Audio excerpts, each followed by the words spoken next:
Hi, my name is Vishall and welcome to the Milwaukee Makerspace. We are located in a 16,000 square foot facility in Bayview neighborhood in Milwaukee, Wisconsin. I'm Matt. I'm part of the Milwaukee Makerspace for about 2 years now, and I kind of started at the old building and now I'm working myself into the new building and really excited about it. My name is Brant. I'm the current president.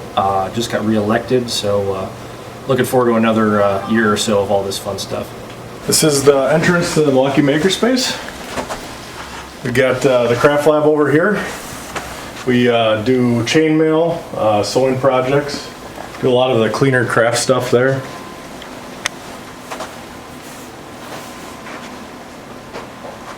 It's kind of a nice entrance area, place to hang out. Looks like you got a little shrine here to your. We got like the Wall of Fame. A lot of the laser cut work that's been done in the laser room right there. Our Power Wheels medals and some of the cars that are pieces of cars that have survived from the different cars we raced in the Power Wheels racing series. Nice. If you look at that this license plate right here, that's actually wood. That was done in a laser cutter room and painted by Shane, and we actually used it in one of our cars. That's nice. And these are teams at the events right here? Yeah, these are teams. I think this is our first year about 4 years ago. I believe in Detroit. Yep. And it's come a long way since. Cars have gone a lot faster. And these are some of the different cars that we have competed with over the years. Nice. This is our laser cutter room. We have 3 laser cutters in here. About 2 of them are operational right now. This is the 60 watt and the 35 watt, or actually that's a 25 watt and the 35 watt. And this gets a lot of use. It's probably the most used equipment, I would say, except the Woodshop at the space.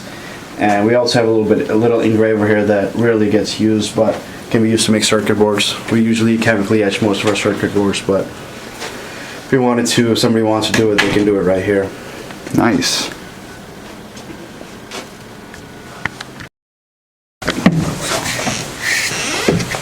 This is what we call our East Room. This is our member storage area. We have as like different places to store your projects. We have full pallets, we have half pallets. You can rent out floor space. And then our famous hack rack we got here. All the stuff people donate, you can hack it apart, use it, make it what you want. I just noticed this automatic door closing mechanism is a hack itself. It's just a couple of big washers, or those. Yep. And they've got it on some pulleys so that when the door opens, raises the washers up and closes itself. That's the nerdy derby that we had at Makerfest. Well, it's a concept that started in Maker Faire, New York, where they have an adult version of a Pinewood Derby where you have a track and there's no limits except it can't be too dangerous, right? And so it's a version of that they posted the plans for Maker Faire, New York, and we made a track here for our Maker Fest, which is something similar to Maker Faire we had here the previous weekend. That's why the place looks so clean. So this is the 18-foot sailboat that Willie, one of our members, is making. The only thing he got part of this kit was these ribs, and the rest he's hand carving and hand making into what will eventually be about an 18-foot sailboat in 2 years. Wow. It's a big project. Yeah. Ooh, that is a big motor. Yeah. So is this year's entry? Yep. These are 2 of the 3 cars that we competed in with this year. Red Lotus and Big Jake Stein. And we're going to do some work on this and race it again next year. And this one we think is going to be retired. It's just gone through so many fixes we can't even recognize the original thing anymore. And the third one he's talking about is the one that I built. I ended up jumping it and destroying it. I jumped it about 6 feet. Yeah. And it just completely obliterated itself. So this is our vault area. This is where members can store stuff in locked vaults. We have, I think, about 19 vaults. What's the very large array of phones? Exactly what it is. A little art piece on the wall. Yep. You want to come this way? We're very proud of our 5-axis KUKA robot. Whoa! Look at that thing. How old is this? I would say 15 years. So it looks like it's got a spindle motor and a. It's got a routing motor on it right now. Have you routed anything with it? We have. Wow. What drives it and how do you program it? We have a few members here that are just getting acquainted with it, so we're hoping that as soon as they figure out how to use it properly, they're going to teach the rest of us. You can see over by the whiteboard there, we have some stuff that was routed. We'll be done in here.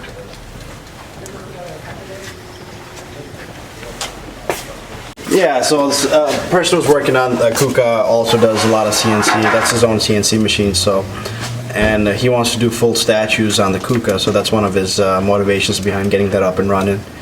And the thing is fast. It can move about 180 degrees in 1 second. So that's why we had to build this giant enclosure to make sure everyone stays safe. We can control it, right? But we're not professional CNC guys, so one wrong G code.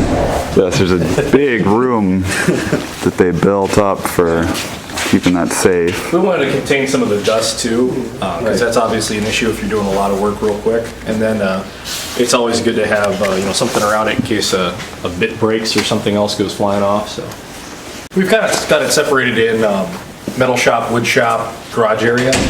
So a lot of the tools that we have here in the metal shop, we've got the similar version, its counterpart over in the wood shop. 48-inch metal brake for bending metal, sheet metal.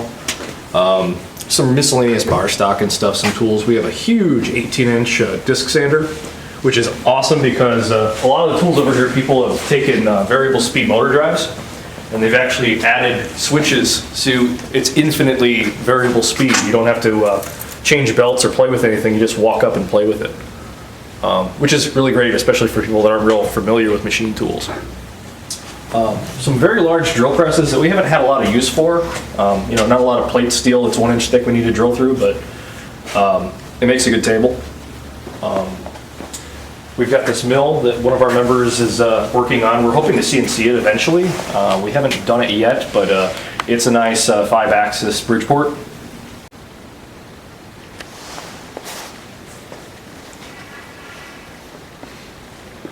Miscellaneous hardware storage over here. Yeah, we actually, there was an Ace Hardware that went out of business. And we got to the point where we were stopping in there once every couple of days until they finally closed everything out. And we kept asking them, bugging them, hey, can we buy your hardware? Can we buy any fixtures? Can we buy anything else? And finally the weekend came where they were cleaning up, and at first they didn't let us buy the actual racks and drawers. They wanted to keep that and send it to another store where they could use it. And about halfway through bagging everything up and labeling it, they're like, oh, we'll sell you those. And so you said this is going to be a huge CNC build right here. You said router? CNC router. Router right here. So By 8 foot, so we can take a commercial plywood sheet from a store and put it down here and mill it all from. oh, so it fits right on the bed? Yeah, it'll fit right on the bed, and it's still It'll have, construction. it'll have a vacuum system to hold the sheet down. Yep. Wow. How long do you think it'll take to complete this build? Another 2 months. 2 months. Wow. Fantastic. And huge welding setup over here. Yep. Which we recognize the red screens. Looks like you've got compressed air built in. Yep. Is the compressor in another room, or is it? Compressor is in one of the vaults. Oh, in a vault. Yep. Excellent. We also have a full smithing area and forge and aluminum casting furnace. Boy, those are some big wind chimes right there. Yeah. All right, so more of the compressed air, and this is into the wood shop now. This is into the wood shop. The tables are right here, and around the corner up here we have right now a CNC router that we use right now for cutting foam and wood, and actually even making circuit boards. It's accurate enough. It's got about a 24 foot by 32 inch cutting surface, and this uses Mach 3 as a controlling mechanism for it. And this was pretty much home built. The base is out of an old laser cutter, I believe. And up there, this is just a carbon fiber tube spanning the whole thing, and the CNC router just moves in the Z direction, so it doesn't need to be very rigid.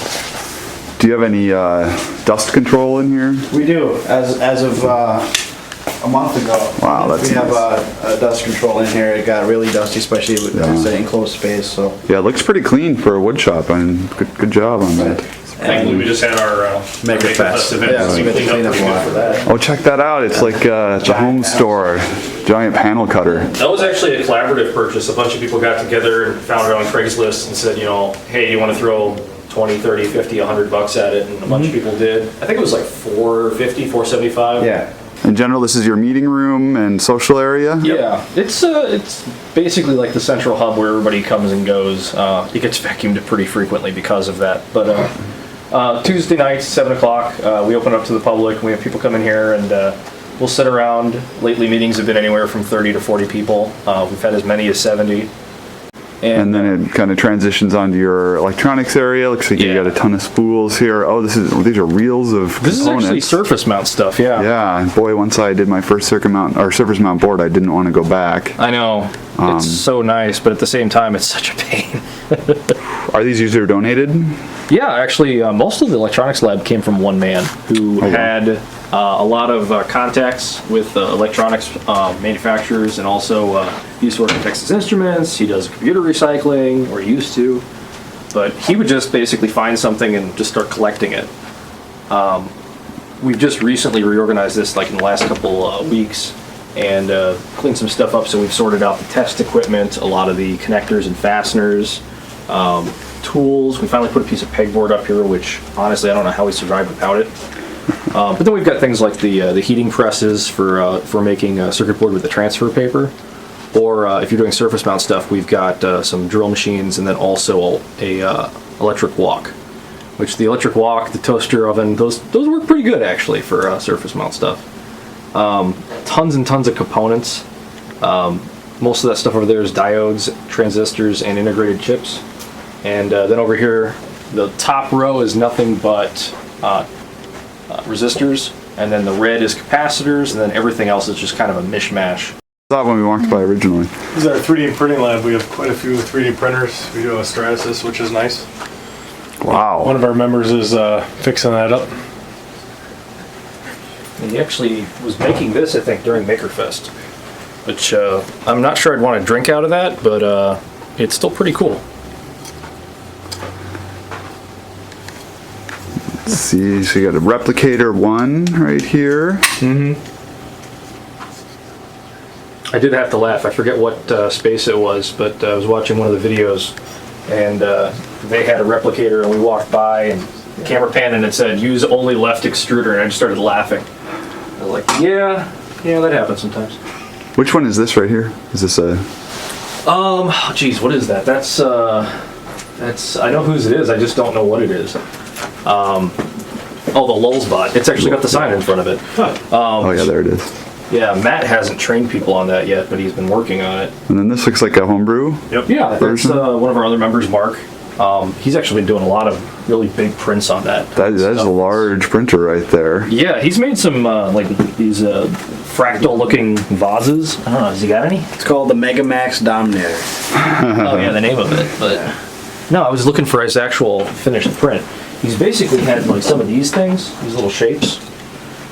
But this would be like 1/10 of what he's done. Like he's gone to the point where it's like stretched out, so the diameter is about this big, and it's, you know, a foot tall. Oh wow. So he was doing one of those the other night, and it took him, I think, about 8 hours to print it.